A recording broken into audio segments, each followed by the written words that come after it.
Hello students, I hope all of you are fine. Today we are going to start our chapter number 9, How Tom Whitewashed the Fence.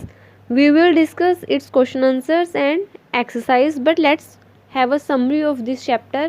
इस chapter में क्या होता है, there is a boy named Tom और उसकी aunt उसे white wash करने के लिए देती हैं, लेकिन जो टॉम है वो वाइट वॉश करना बिल्कुल भी पसंद नहीं करता। फिर वो अपने माइंड से कुछ ट्रिक्स निकालता है और अपने फ्रेंड से वो वाइट वॉश करवाता है। वो उन्हें ये शो करता है कि जो वाइट वॉशिंग का वर्क है बहुत ज़्यादा इंटरेस्टिंग है और उसे करके उसे बहुत अच्छा लग रहा है। तो उसके फ्रेंड्स को ये लगता है कि हमें भी ऐसा करना चाहिए। तो उसके सभी फ्रेंड्स बारी बारी आते हैं और उसको कुछ प्रेजेंट करते हैं कि तुम मेरे ये टॉय रख लो, ये एप्पल रख लो और मैं यहाँ पर वाइट वॉश करूँ, मुझे वाइट वॉश करने दो। तो ऐसे ही जो टॉम है वो अपनी पूरी जो फैंस है उसे वाइट वॉश करवा लेता है और उसके फ्रेंड्स को पता भी नहीं चलता। Now let's start with the question answers. First question is why were all the boys in the village free that day. कि विलेज के जितने भी बॉयज़ थे वो उस दिन फ्री क्यों थे। All the boys in the village were free that day because it was a Saturday and the school was closed. क्योंकि सैटरडे था और स्कूल बंद थे, इसी वजह से सभी जो बॉयज़ थे वो फ्री थे, मतलब उन्हें स्कूल नहीं जाना था तो इसलिए वो फ्री थे। What did Tom want to do on that day and why. जो टॉम था वो उस दिन क्या करना चाहता था और क्यों। Tom wanted to go for swimming because it was a clear day and all other boys were going for swimming. Tom जो था वो उस दिन स्विमिंग करने के लिए जाना चाहता था क्योंकि वो बहुत ही एक अच्छा दिन था, बिल्कुल क्लियर डे था और बाकी सभी बॉयज़ जो थे वो भी स्विमिंग के लिए जा रहे थे। Why was Tom sad. Tom जो है वो उदास क्यों था। Tom was sad because he had to white wash the fence instead of swimming. वो इसलिए उदास था कि वो स्विमिंग करने के लिए जाना चाहता था लेकिन अब उसे फेंस जो होती है उसे वाइट वॉश करना पड़ रहा था, ठीक है, इसलिए वो बहुत ज़्यादा उदास था। Next is With what did Tom offer to buy gym services and why did he offer that?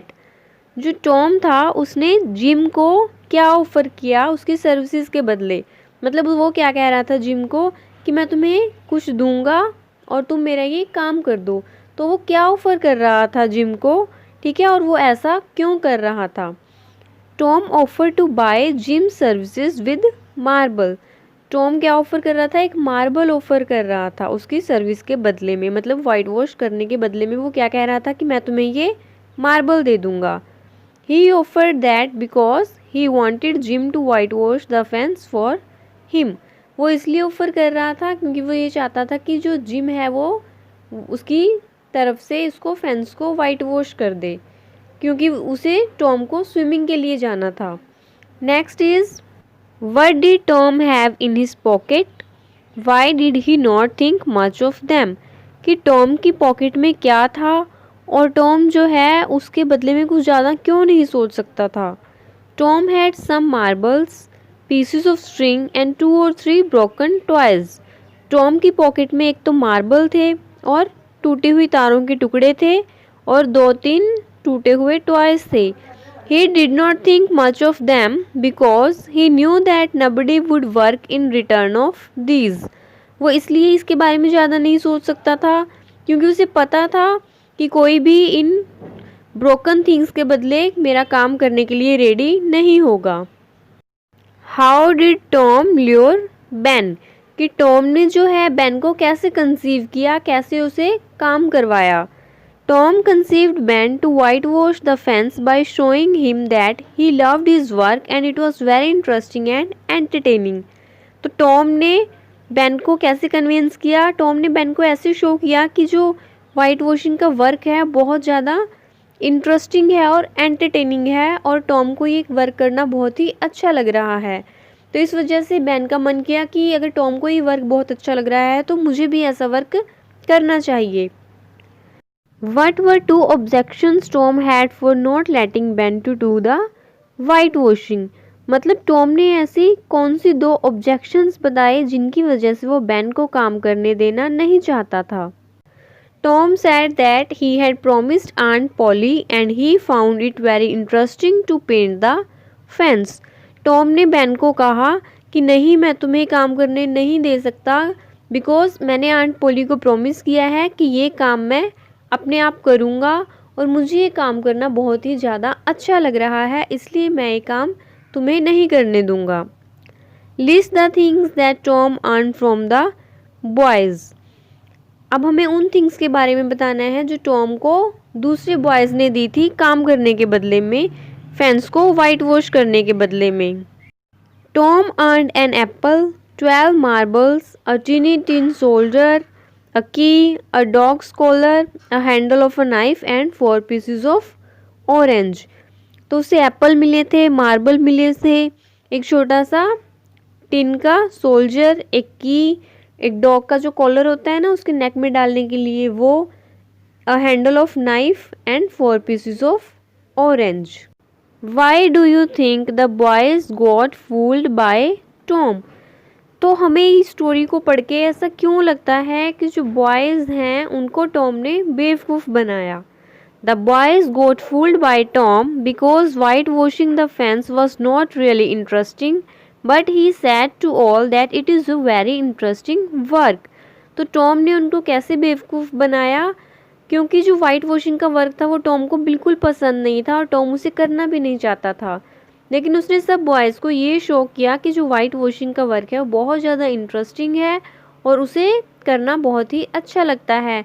तो सभी बॉयज़ जो हैं उसकी बातों में आ गए और उन्होंने वाइट वॉशिंग करना स्टार्ट कर दिया. Next is your exercise regarding modal action verbs. Students, we have learned modals in our grammar part also. So let's revise. First of all, can. Can is mainly used for possibility, किसी काम की होने की possibility, किसी चीज़ को करने की ability और asking for permission और request. ठीक है, तो can क्या है हमारा possibility, ability, permission और request के लिए यूज़ करते हैं. Could is used for suggestion or future possibility.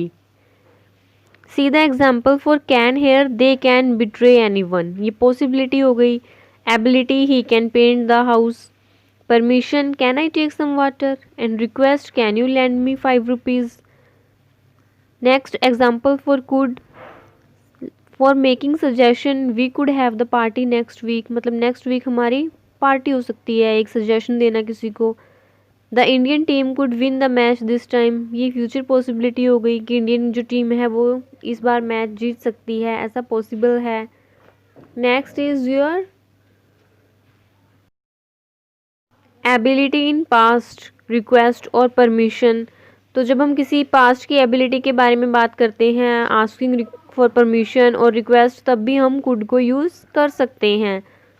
May is mainly used for permission और future possibility. Might used for future possibility and might is also used as second form of may.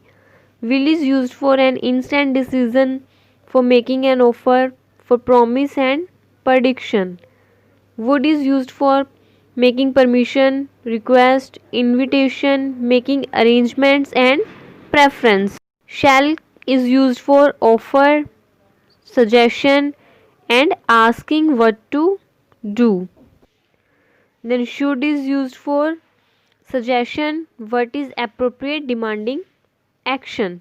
मतलब कोई भी, जैसे हम कोई काम करना चाहिए, जहाँ हम चाहिए वाला कोई सजेशन देते हैं तो वहाँ पर हम should यूज़ करते हैं. O2 is used for suggesting what is right. जब हमें कोई ऑब्लिगेशन बतानी हो, कोई बताना हो कि क्या करना ठीक है, तो वहाँ पर हम ought to यूज़ करते हैं. Must is used for necessity, obligation और prohibition. Need is used for necessity. तो ये सब आपके मॉडल्स हैं बच्चे. मॉडल्स हमने ग्रामर पार्ट में बहुत ही अच्छे से एक्सप्लेन किए हुए हैं. तो आप ग्रामर पार्ट में, अगर आपको मॉडल्स में कोई भी प्रॉब्लम है तो ग्रामर पार्ट में मॉडल्स की वीडियो देख सकते हो.